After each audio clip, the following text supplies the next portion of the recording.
बिस्मिल्लाहिर्रहमानिर्रहीम। अस्सलाम वालेकुम नाज़रीन, आप देख रहे हैं अनोखा अंदाज। मैं आपका होस्ट जमाल सिद्दीकी। उम्मीद करता हूँ आप खुश खुर्रम होंगे। नाज़रीन कराम, आपने मुतादिद वाक़यात देखे होंगे, सुने होंगे कल रात, और आपको बताते चलें कि इन मुतादिद वाक़यात में जो सरसरी से एक जायज़ा ले लेते हैं और उसके बाद आपको जो अहम खबर है वो बताते चलेंगे कि आपको बताएं, मुल्ला हैबतुल्लाह मंजर आम पर आए। मंजर आम पर एक तस्वीर शेयर की गई। कहते हैं कि सिक्योरिटी की वजह से उनको उनकी लोकेशंस को जो है वो मंजर आम पर नहीं ला जा रहा, या एग्जैक्ट लोकेशन के बारे में बताया नहीं जा रहा। कहा यह जा रहा है कि पंशेर वाले शायद उनको टारगेट कर दें, या दाइश उनको टारगेट करने के बाद अफगानिस्तान के अमन को ख़राब किया जा सके।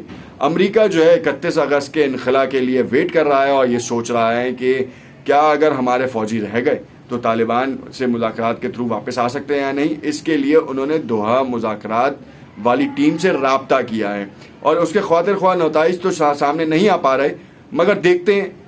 एक दिन रह गया है और आज का दिन जो है वो जैसे ही गुजरेगा उसके बाद पता चल जाएगा कि तालिबान जो इतना ज़्यादा कह लें कि पोलाइट हैं हर मामले में, कहीं पे भी कोई ऐसा रद्द अमल नहीं दे रहे जिससे ये तासुर जाहिर हो कि ये वो तालिबान हैं जो कि बात बेबात पर बंदे की जान ले लेते थे। ये आपके सामने, मगर यहाँ पर आपको ये भी बताते चलें दूसरी जानिब कि इस वक्त जो 85 मिलियन डॉलर का असलहा तालिबान के पास था, उसके हवाले से तालिबान स्पोक्स पर्सन ने अहम ऐलान किया है कि वो एक फ़ौज का क़याम करेंगे, क्योंकि किसी भी मुल्क के लिए फ़ौज बड़ी ही अहम होती है।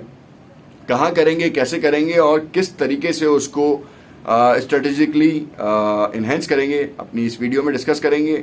नए आने वाले नाज़रीन से इल्तमास है कि इस वीडियो को आखिर तक देखें और जिन्होंने चैनल सब्सक्राइब नहीं किया तो वो ज़रूर चैनल सब्सक्राइब कर लें।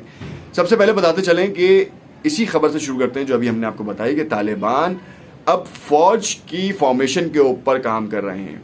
वो फ़ौज की फॉर्मेशन इस तरीके से कि जैसे बदरी 313 आपने देखा होगा, वेल इक्विप्ड, वेल ट्रेंड, जो 313 की यूनिट में जितने भी कमांडोज हैं वही अब तालिबान के जितने भी लोग होंगे वो उसी यूनिफॉर्म में होंगे और वो प्रैक्टिस्ड होंगे।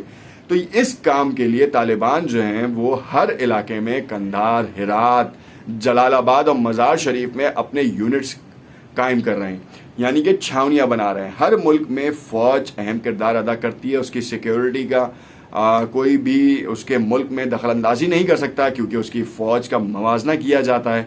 उसके पास साजो सामान को देखा जाता है, कितना साजो सामान है। अफ़गान तालिबान के पास तो वैसे भी अमेरिका का छोड़ा हुआ सामान था, अमेरिका को मौका नहीं मिला। ईगल एयरबेस को तो उड़ा दिया गया, CIA के हेडक्वार्टर को जो उड़ाया गया उसमें खुफिया दस्तावेज़ात थी, मुतअद्दिद ऐसे हथियार थे जो कि तालिबान के हाथ में लग जाते तो वो नहायत ही ख़तरनाक साबित होते। भागते भागते जो है वो कुछ ना कुछ ज़ाया करते गए हैं। कहा यह जा रहा है 20,000 के करीब जो है वो व्हीकल्स हैं। सबसे ज़्यादा ब्लैक हॉक हेलीकॉप्टर्स हैं और ये ब्लैक हॉक हेलीकॉप्टर्स 33 की तादाद में हैं जो कि अफ़गान तालिबान के पास हैं। और ये भी आपको बताते चलें कि बहुत से लोग जो है वो रूमर्स फैला रहे थे कि अफ़गान तालिबान के पास पायलट्स नहीं है, तो ये उनकी भूल है। इस वक्त जो ट्रैवलिंग हो रही है वो ब्लैक हॉक हेलीकॉप्टर्स में हो रही है और पायलट्स ऐसे हैं। तो यानी कि तालिबान की पूरी प्रिपरेशन थी इस हवाले से कि वो किस तरीके से मूवमेंट करेंगे। और बैकडोर पे एक मुतज़ाद ट्विस्ट है कि ईरान जो है वो तालिबान की मदद कर रहा है टेक्नोलॉजी को सीखने में। अब इसकी कंफर्मेशन सोर्सेज की नहीं आ पा रही। वो इसलिए सोर्सेज की नहीं आ पा रही कि जहाँ से ये बात निकल रही है वो अनवेरीफाइड है, मगर बात में वजन तो आ रहा है। फ्यूल की पहले ये बात वहीं से चली थी जिसने फ्यूल टैंकर्स के बारे में बताया कि ईरान जो है वो तालिबान की मदद के लिए फ्यूल टैंक्स जो है उन्होंने भेजे हैं, फ्यूल भेजा है बेसिकली। और वो दुनिया डिनाई कर रही थी कि दोनों अपोजिट डायरेक्शंस में काम कर रहे हैं, मगर हमने आपको पहले भी बताया था कि ईरान तालिबान के साथ मुश्तरका जद्दोजहद कर रहा है अमरीकी फ़ौज को अफ़गानिस्तान से बाहर निकालने में। और अमरीकी फ़ौज को बाहर निकालने में ईरान का भी फ़ायदा है और अफ़गानिस्तान का भी फ़ायदा है। तो दोनों अपने मफादात के तहत मिलजुल कर ये काम कर रहे हैं। और आपने देखा कि आज अब से कुछ घंटे बाद इस बात का भी ऐलान हो जाएगा कि जो बकिया बचने वाले अमरीकी फ़ौजी हैं उनके बारे में तालिबान क्या ऐलान करते हैं, क्योंकि एक सरसरी ब्लिंकन ने AFP को एक बयान जारी किया था जिसमें कहा था कि जो भी तालिबान 31 अगस्त तक रह गए उनको भी जो है 31 अगस्त के बाद जाने की इजाज़त होगी और बदरी कमांडोज वैसे ही बाहर खड़े हैं, जैसे ही ये टेक ओवर करने के लिए इनको इजाज़त मिलेगी ये टेक ओवर कर लेंगे और बहुत इजीली ये प्रोसेस हल हो जाएगा। फिर उसके बाद दाइश को ख़त्म करने का प्रोसेस होगा और अफगान कैबिनेट का ऐलान होगा। ये तो है बड़ी ही इंटरेस्टिंग बात। और इसमें आपको ये भी बताते चलें कि जो फौजी क़यादत की स्ट्रेटेजिकली काम हो रहा था उसके बारे में ईरान का भी नाम आ रहा है और साथ साथ आपके नेबर कंट्री का भी नाम आ रहा है।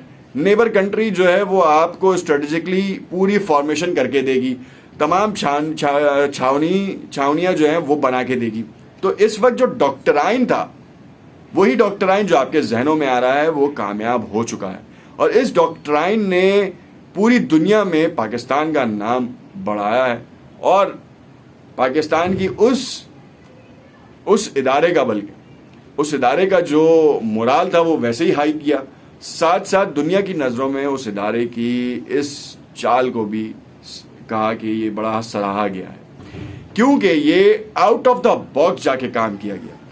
अभी इस वक्त 3 लाख की अफवाज है, 1,10,000 के करीब पैरामिलिट्री है अफगान की, rest of the Afghan forces हैं, फिर उसके बाद तालिबान है।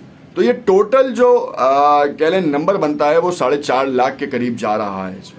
पंजशेर के अगर 10,000 जंगजू भी अगर आप इसमें शामिल कर लें तो वो 4.5 लाख का काउंट डेफिनेटली आ रहा है और उसको ट्रेन करने का मतलब ये है पूरी फौज को definitely takes time more than 6 months। मगर जब ये ट्रेन हो जाएगी, साजो सामान असला हर चीज़ उनके पास है, राइफल्स असॉल्ट राइफल्स उनके पास कोई 6 लाख के करीब हैं, तो इतना वाफिर मिकदार में असला जब उनके पास है तो फिर दुनिया की कोई ताकत अफ़गानिस्तान पे हमला करने से पहले 10 बार सोचेगी और ये सोचेगी कि ये वो तालिबान हैं जो चप्पल पहनकर आए थे और अब हुकूमत करने लगे हैं और अब इतने ट्रेन हो गए हैं कि इनकी फ़ौज से हमें डरना पड़ता है और हम अपने काम करते हैं। क्योंकि तालिबान का एक और बड़ा ही नहायत ही ज़बरदस्त इकदाम के पोस्ट की काश्त के बारे में उन्होंने ऐलान किया कि ये जितने भी ड्रग लॉर्ड्स हैं अपना बोरिया बिस्तर उठाएं और यहाँ से चले जाएं।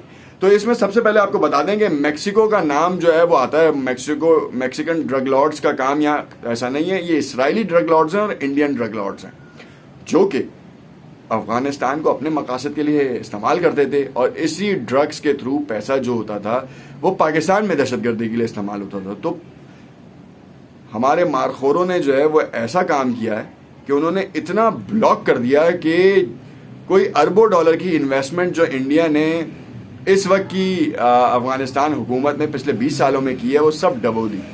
इनफैक्ट जो अभी नई काबीना का अनाउंसमेंट होगा वो बैठेगी भी इंडिया के पैसों से बनी इमारत में, पार्लियामेंट में, और इंडिया का कोई स्टांस नहीं है। उल्टा धमकी आमेज बयानात सहने पड़े हैं इंडिया को, जो कि उसका जो फल जो बीज बोया था वो फल है। तो इस हवाले से आपको अपडेट करते रहेंगे। बहुत ही घनचक्कर सी हुई है सिचुएशन। कुछ घंटे बाद ही आपको सिचुएशन क्लियर होगी, ज़बीउल्लाह मुजाहिद देंगे या सुहेल शाहीन देंगे। और इसी हवाले से आपको पंजशेर का भी मुकम्मल मामला पता चलेगा, क्योंकि कुछ ही घंटे बाद जब अमरीकी सपोर्ट नहीं होगी तो फिर उसके बाद पूछेंगे कि तालिबान क्या करते हैं पंजशेर का। क्या तालिबान पंजशेर को गिराएंगे या तालिबान मुज़ाकरात के थ्रू पंजशेर पर कब्जा करेंगे।